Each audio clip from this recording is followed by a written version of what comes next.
Good morning children. संचयन कक्षा 10 chapter 3 पढ़ा रही थी। टोपी शुक्ला रही मौसम रजा। उस दिन पढ़ाया था मैंने कि उसके बाद से दादी के पास जब भी जाता था इफ़न टोपी बैठता था और टोपी इफ़न की मम्मी और दीदी उसको चिढ़ाती थी तो अब दादी बीच बचाव करके उनको बुला लेती थी और कहती थी कि तुम क्यों उनके लेके सब मुँह लगाने जाते हो, इधर आ जाओ। तो परंतु वो डांट कर कहती थी, लेकिन उनका हर बात टोपी को बहुत प्यारा बन जाता। उसके बाद दादी पूछती, तोरी अम्मा क्या कर रही हैं। दादी हमेशा यहीं से बात शुरू करती थी। पहले तो चकरा जाता था कि अम्मा क्या होता है, फिर वह समझ गया कि माता जी को कहते हैं।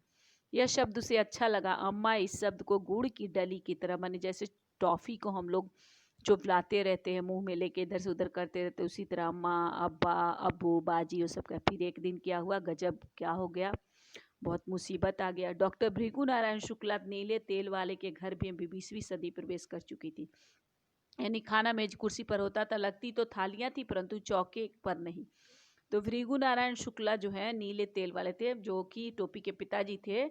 उनके घर में 20वीं सेंचुरी का प्रवेश हुआ था। खाना मेज कुर्सी बने, डाइनिंग टेबल पर खाना लगता था, थाली लगती थी परंतु चौके पर नहीं। खाना लगता था लेकिन चौके बने, 4 वस्तु बने उस जगह चौका पर नहीं लगती थी थाली, है ना। उस दिन ऐसा हुआ कि बैगन का भुर्ता उसे ज़्यादा अच्छा लगा। राम दुलारी खाना परोस रही थी। टोपी ने कहा, अम्मी जरा बैगन का भुर्ता। अम्मी मेज पर जितने हाथ थे रुक गए, जितनी आंखें थी वो टोपी के चेहरे पर। मैंने बैगन का भुर्ता टोपी की मम्मी जो राम दुलारी ने बनाया था, बैगन का भुर्ता टोपी की बहुत ज़्यादा अच्छा लगा। तो उनकी मम्मी खाना परोस रही थी। टोपी के मन में तो अम्मी, अब्बू, बाजी ये सब शब्द घूमते रहते थे। तो उसने बोल दिया कि जरा बैगन का भुर्ता। अम्मी अम्मी मेज पर मन जितने लोग खाना खा रहे थे सब एकदम चुप हो गए, सब के सब टोपी को देखने लगे। अम्मी यह शब्द इस घर में कैसे आया। अम्मी परंपराओं की दीवार डोलने लगी। ये लफ्ज़ तुमने कहाँ से सीखा, सुभद्रा देवी ने सवाल किया। लफ्ज़, टोपी ने आखिर ने, लफ्ज़ का होता है माँ।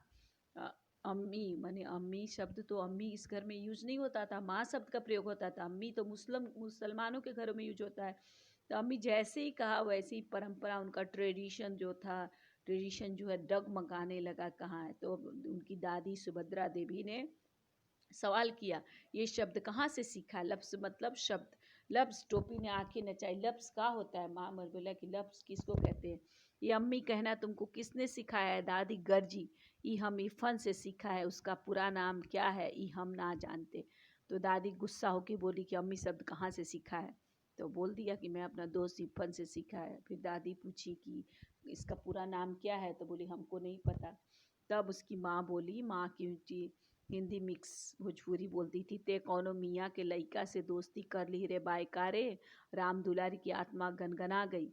बहू तुमसे कितनी बार कहूँ कि मेरे सामने गंवारों की यह जबान न बोला करो। सुभद्रा देवी राम दुलारी पर बरस पड़ी। लड़ाई का मोर्चा बदल बने। राम दुलारी जो थी टोपी की माँ, उन्होंने बोला कि आप कोई भी मुस्लिम का लड़के से दोस्ती कर लिए हैं, मुसलमान के लड़के से। वो तो अंदर ही अंदर वो जो है ना दुखी हो गई, क्योंकि वो लोग पंडित थे और मुस्लिम के बच्चे से दोस्ती वो अच्छा नहीं मानते थे। तब सुभद्रा देवी बोली कि बहू तुमको कितनी बार मैंने टोपी की मम्मी से कितनी बार कहा, गंवारों की भाषा नहीं बोला करो। मैंने लड़ाई का मोर्चा पहले था टोपी और दादी के बीच में था, अभी ये लड़ाई शुरू हो गया किसके बीच, सुभद्रा देवी और राम दुलारी के बीच लड़ाई का मोर्चा। दूसरी लड़ाई के दिन थे, इसलिए जब डॉक्टर भृगु नारायण नीरे तेल वाले को यह पता चला कि टोपी ने कलेक्टर साहब के लड़के से दोस्ती गांठ ली है, तो अपना गुस्सा पी गए। तीसरे ही दिन कपड़े और शक्कर के परमिट ले आए। मैंने दूसरे दिन लड़ाई का था, लेकिन डॉक्टर भृगु नारायण को पता चल गया। क्या पता चल गया कि इनके बेटे ने कलेक्टर के लड़के से दोस्ती कर ली। तो कलेक्टर के लड़के से दोस्ती करने का मतलब कि कुछ फ़ायदा उठाया जाए। वो अपना गुस्सा पी गए कि कलेक्टर के लड़के से दोस्ती किया तो कुछ ना कुछ हमें पर्सनल फ़ायदा हो जाएगा, इसलिए अपने गुस्से को वहीं रहने दिए। और तीसरे दिन अपने ही खुद ही चले गए कलेक्टर के घर में।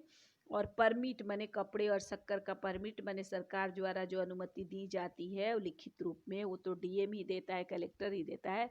तो जाके ये परमिट ले आए। परंतु उस दिन टोपी की बड़ी दुर्गति बनी। सुभद्रा देवी तो उसी वक्त खाने की मेज से उठ गई। राम दुलारी ने टोपी को बहुत मारा, मैंने टोपी का बहुत बुरा हाल हुआ।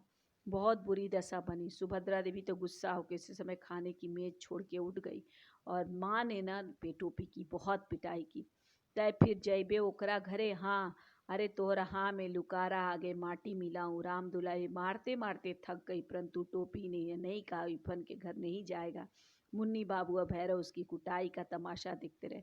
मैंने माँ बार बार पूछ रही थी तुम फिर उसके घर जाएगा, लेकिन टोपी ना नहीं कर रहा। तो बच्चों, दोस्ती ऐसी चीज़ होती है बेटा कि दोस्ती, दोस्त के लिए आदमी कुछ भी कर सकता है। माँ बार बार, माँ आप लोग का भी होता होगा, मना करती होगी माँ कि जाएंगे, तो बोलता है कि नहीं नहीं जाएंगे। तो वही चीज़ था कि टोपी की बड़ी दुर्गति हुई। बोल रहे हैं कि आप फिर वहाँ जाएंगे, तो हाँ जाऊँगा।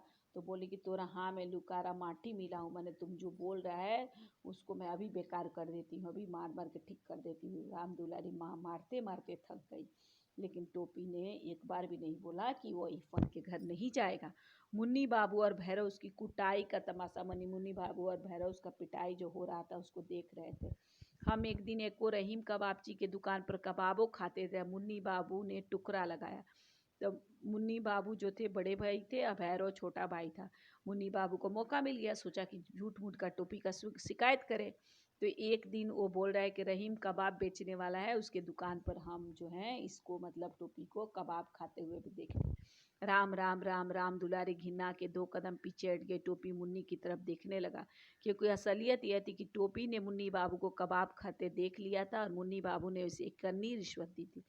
मैंने राम दुलारी जो माँ उसकी, उन लोग के घर में तो नॉनवेज नहीं जाता था। माँ घिन के मारे, नफरत के मारे 2 कदम पीछे हट गई और टोपी क्या किया, अपने बड़े भाई की तरफ देखने लगा। क्योंकि सच्चाई क्या थी कि एक दिन टोपी ने ही अपने बड़े भाई को कबाब खाते देख लिया था और बड़े भाई ने उसे एक अन्नी रिश्वत दे दिया था, घूस दे दिया था कि तुम घर में किसी को ये बात नहीं बताना।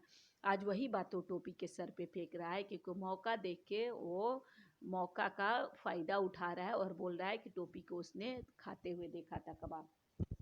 टोपी को मालूम था, परंतु वह चुगलखोर नहीं था। उसने अब तक मुन्नी बाबू की कोई बात इरफान के सिवा किसी और को नहीं कही। मैंने टोपी को पता था कि मुन्नी बाबू ही कबाब खा रहे थे, लेकिन उधर की बात उधर नहीं लगाता था। और उसने अभी तक मुन्नी बाबू की कोई बात उसने मुन्नी बाबू को इरफान को नहीं बताई। तू हमें कबाब खाते देखे रही हो, ना देखा रहा वो दिन? मुन्नी बाबू ने कहा। तो तुमने उसी दिन क्यों नहीं बताया? सुभद्रा देवी ने सवाल किया। झूठा झूठा है दादी, टोपी ने कहा। तो बोल रहा है, टोपी बता रहा है कि आप हमको कबाब खाते देखे थे, क्योंकि मुन्नी बाबू कबाब खा रहे थे, टोपी तो नहीं खा रहा था। तो मुन्नी बाबू बोले हाँ उस दिन देखे थे नहीं। तो दादी गुस्सा हो जाती है, बोलती है तुम उस दिन देखा था तो उसी दिन क्यों नहीं बताया? झूठा है दादी। तो टोपी बोल रहा है कि दादी ये झूठा है, सच नहीं बोल रहा है, मैंने कोई कबाब नहीं खाया, ये झूठ बोल रहा है। लेकिन टोपी की बात को घर में कोई विश्वास नहीं करता। टोपी बहुत उदास रहा। वो अभी इतना बड़ा नहीं हुआ था कि झूठ और सच के किस्से में पड़ता। और सच्ची बात यह है कि वह इतना बड़ा कभी नहीं हो सका। उस दिन तो वह इतना पिट गया कि उसका सारा बदन दुख रहा था। मैंने बहुत दुखी था, बहुत बेचारा मन मसोस के रह गया। उसे समझ में नहीं रहा था अपनी सच्चाई वो किससे बताए। और इतना उसको समझ नहीं कि झूठ बोले, अभी तक वो झूठ बोलना सीखा ही नहीं था। झूठ और सच के किस्से उसको पता नहीं थे। और सच्ची बात यह थी कि इतना बड़ा कभी नहीं हो सका। मैंने उसके अंदर अभी भी मासूमियत, अभी भी बचपना था। झूठ सच क्या बात इधर उधर करना उसे नहीं आता था। उस दिन वो इतना पिट गया कि उसका अब सारा शरीर दुख रहा था। वह बस लगातार एक ही बात सोचता रहा कि अगर एक दिन के वास्ते वह मुन्नी बाबू से बड़ा हो जाता तो समझ लेता उनसे। परंतु मुन्नी बाबू से बड़ा हो जाना उसके वश में तो था नहीं। वो मुन्नी बाबू से छोटा पैदा हुआ था, उनसे छोटा। मैंने कि एक ही बात बार बार सोच रहा था। क्या सोचता था कि एक दिन के लिए मुन्नी बाबू से बड़ा हो जाए तो समझ लेता, उनको बता देता। परंतु क्या है, मुन्नी बाबू ने बड़े भाई से छोटा ही था, छोटा ही जन्म लिया था और छोटा ही रहता है। चाहे कितना भी सोचे कि मुन्नी बाबू से मैं बड़ा हो जाऊं तो बदला ले सकता हूं, कितना भी सोचता था कि मैं अपने भैया से एक दिन बड़ा हो जाऊं बदला, लेकिन क्या है, टोपी छोटा जन्म लिया था, छोटा ही था, इसलिए मुन्नी बाबू से वो कभी बड़ा नहीं हो सकता था, इसीलिए उसका सोचना बेकार था। ठीक है बेटा, अब मैं कल पढ़ाऊँगी इसके बाद की कहानी। क्वेश्चन दे दिया है, आप लोग क्वेश्चन लिखिएगा। थैंक यू बेटा, धन्यवाद। खुश रहिए, स्वस्थ रहिए, घर में